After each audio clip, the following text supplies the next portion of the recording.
ہمارا راستہ وہ ہے جو ہمارے جد ارطغرل غازی نے اپنایا تھا۔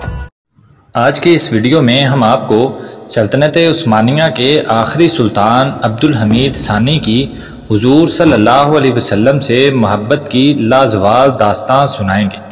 سلطان عبدالحمید نے استنبول سے مدینہ منورہ تک ریلوے ٹریک بنوایا، لیکن سلطان نے اس کا افتتاح کرنے سے کیوں انکار کر دیا، اور تقریباً 100 سال کا عرصہ گزر جانے کے باوجود بھی وہ انجن مدینہ منورہ میں آج بھی کیوں کھڑا ہے؟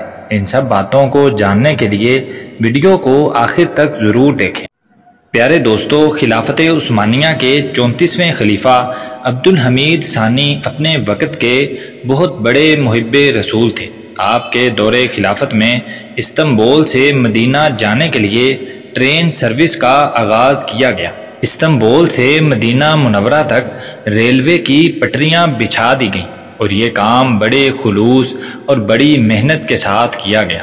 آج بھی وہ ریلوے لائن مدینہ منورہ میں بچھی ہوئی ہے، اور ترکی ریلوے اسٹیشن کے نام سے جو مشہور ہے، اس زمانے میں ٹرین کا انجن اسی اسٹیشن پر کھڑا تھا۔ یہ انجن کوئلے سے چلا کرتا تھا۔ مکمل تیاریاں ہونے کے بعد مدینہ منورہ میں اسٹیشن پر سلطان عبدالحمید کو اوپننگ کے لیے بلایا گیا۔ سلطان نے دیکھا کہ کوئلے والا انجن آوازیں نکال رہا ہے۔